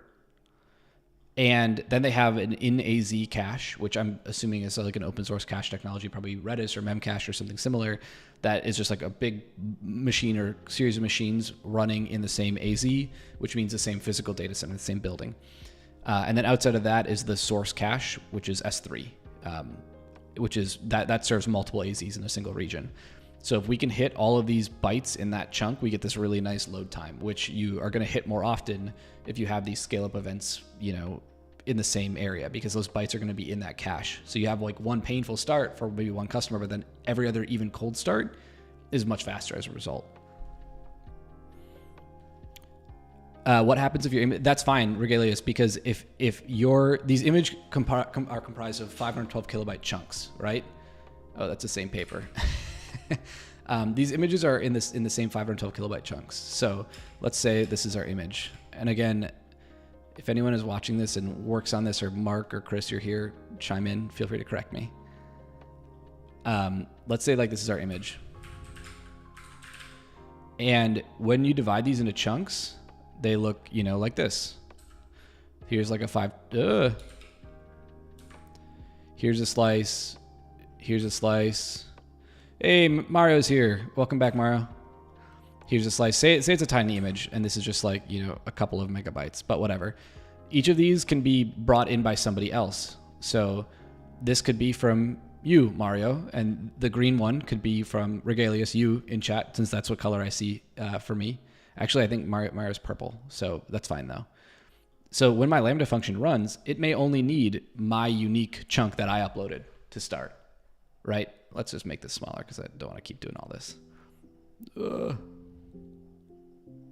So when my function has a cold start, in that cache, in that L1 cache, I might have 80% of these bytes, right? I might already have more than that probably. And then all I need to start is to load my other little bit, and then it's ready to run.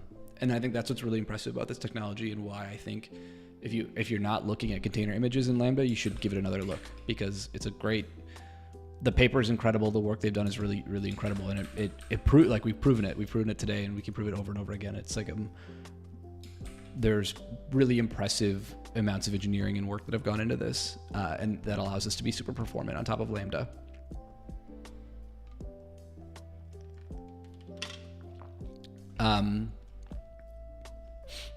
I wonder what size. Like, they very clearly don't in this paper talk about like how big this cache is, how it's deployed, how it's structured, if there's any like, they're just using LRUK, which means they have some, you know, some value K for which they'll cache everything least recently used.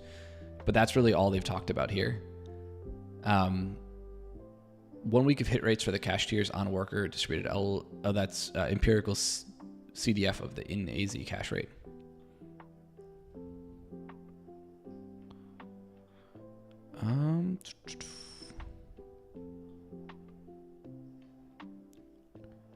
Do they combine the binaries of the file system to maintain the map of the image so that when there's similarities, they yeet that chunk out and refer to an already existing chunk? Yeah, exactly. So that's exactly how this cache works. It's deduplicated based on that hash key. So we can like draw a picture of that too, but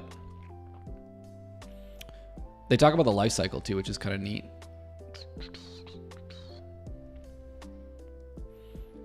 Where do we want to start with this one?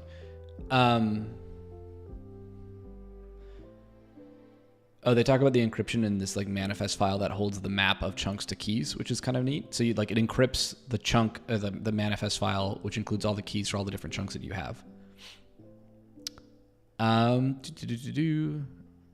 So yeah, so they dedupe based on that hash key. That's how they make this work. That's the answer. So they compare the hash keys. Hey, thanks for stopping by, Otzi. Thanks for dropping the follow. Appreciate it. Did that answer that question? Did they compare the binaries to make sure I maintain the map? I mean, it's not the whole binary, right? It's a 512 kilobyte chunk with a hash, with like I think it's SHA-256 hash. So they can just compare the hashes and see if they're identical or not. And it says, yeah, some popular chunks are widely referenced so that anything that causes access to these chunks to become slow has a very wide impact on the system, which I think is really interesting, right? So what's one thing we're using? We're using Node. Maybe that there's like a cache. We're also using like probably different parts of libc. You know, there's different file descriptors, like file handlers, socket handlers, for like the network stack that are probably all very similar that we're probably all using. So when they have a hot chunk or like a hot spot, that can be a problem, which I think is really interesting. Like, I mean, it's like known, but how do they solve it and how do they fix it? So they salt it, it looks like is what they're doing. The salt can vary at any time with chunk popularity and with infrastructure placement, such as different salts in different AZs or data centers. Otherwise, identical chunks with different salt values will end up with different keys, and that sort of breaks their deduplication. That's super clever.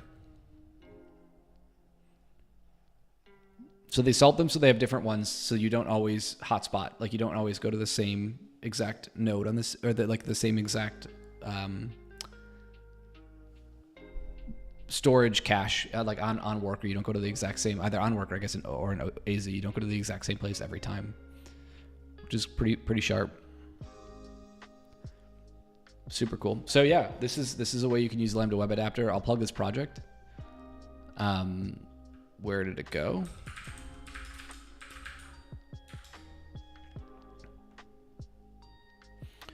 Should we curl this again and see if we have another cold start?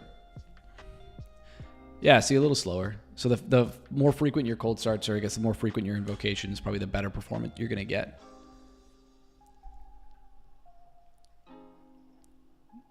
But definitely check this out.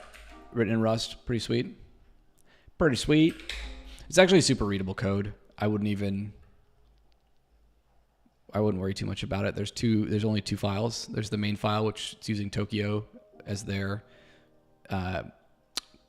concurrency model, or as their concurrency library. And then in lib is where they actually did the translation of like taking an HTTP, or taking a event object and converting it to an HTTP request and back again. And that's definitely not the fastest thing you can do, but it's a really great way to get started. And it is, I mean, it's probably negligibly impactful overall, unless you have really, really large events, and I think the limit's 6 megabytes. So, I mean, we could check that. I guess that would be the way to go, right? Generate a 6 megabyte, like a massive 6 megabyte file, make that our event, and see if there's overhead for the web adapter over just pushing it to Lambda.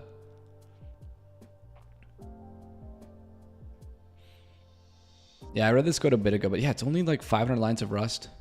Hey, Potters, this is here. Welcome. Welcome to the stream. I recognize you from Twitter.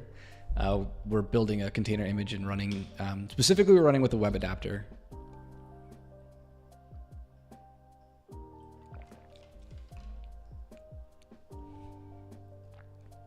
Yeah, this is a sweet project. Very cool. And then they build it and distribute it as like a layer. So you just add it as an extension. And in a container image, it doesn't really matter because we actually copy that. Maybe that's a little weird. I guess I was going to spend this stream ranting about why you should never use container images. I'm sorry. I was going to spend this time on screen ranting about why you should never use Lambda layers. But you don't even have to worry about them when using container images. You copy them. In this case, you put it in opt, which is where they end up if you're using a layer. But then they just run alongside your process. It's a second process, actually. I think it's the parent process of your Lambda function.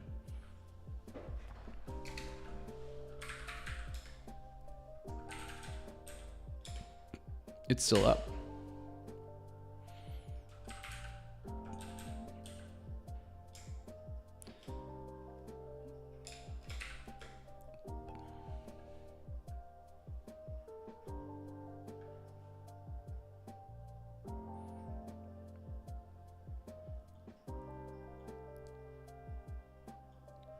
All right, let's try this again. See if I can run port 8080 this time. There we go. There we go. I killed my blog, and now it's up.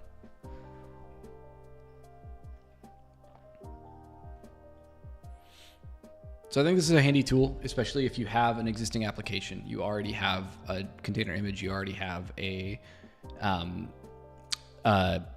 service that you deployed, and you want to maybe move it to Lambda because you want to have that like lower total cost of ownership. You know, maybe it's a rarely used service, or it's used, you know, once every couple of months or something. It just needs to be around to serve some requests when you need it. This is a really easy way to move it into Lambda and just run it as is, and then you don't have to worry about a lot of the other patching and updating and security and just operational concerns. Even with a container, I think this is a common misconception, but even with a container, like in this case, I'm using a managed one. You know, I can just grab an updated version of this, and AWS is going to handle the patching for a lot of this. It won't handle Node in the same way. So actually, I think this one does, but specifically if you build it on provided AL2, you'll have to like update, you know, Node or Python or whatever you're running, Go, whatever version of the runtime you're running. And it doesn't handle your dependencies. And that's always the biggest thing, I think, as far as security goes, is that you have like a XML parser that's vulnerable to some sort of injection. The benefit, I guess, from Lambda is that you're only running one request at a time. So even if somebody compromises like that Lambda function on one request, it's, in theory, there's not other tenants or other like users that they can get information or data from. So it's in theory a little bit more secure in that way. Obviously, there's workarounds to that, and there's other potential causes for that to be problematic. But regardless, I think that's a really neat thing. All right, I've been at this for just about 2 hours. We'll probably find someone to raid here in a minute. But I do appreciate the follows and everyone hanging out. If you're new and you like this kind of thing, hit the follow button. I push these on YouTube when they're done. This whole thing started as a way to start my talk for reInvent. And now that talk I just uploaded. So it's all done. It's, oh, Drunken, thanks for the follow, man. I guess there we go. There's the alert. We got it. I just uploaded that talk. So it's finally submitted. It's ready for reInvent. If you're going to be there, let me know. Hit me up on Twitter if you were able to get a slot in the talk. It's com305. But it's finally written and done. You're going to see a lot of the data we collected here and a lot of the other performance information that I've been working on. So if you're interested in Lambda performance, if you're interested in P99 events and things that happen at the margins, I think it's kind of a fun thing to talk about.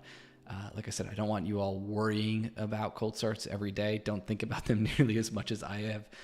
I've been doing this, I think, so people don't have to worry about it. That's kind of the goal. That was kind of the point. Yeah, so let's go back to here quick, and how do I do this? Cool. Let's start the raid. I think I've been following Lanolux for a bit. They're working on a game. We'll see if I have to do any cleanup here after the stream. All right, folks, thanks for hanging around. Take care.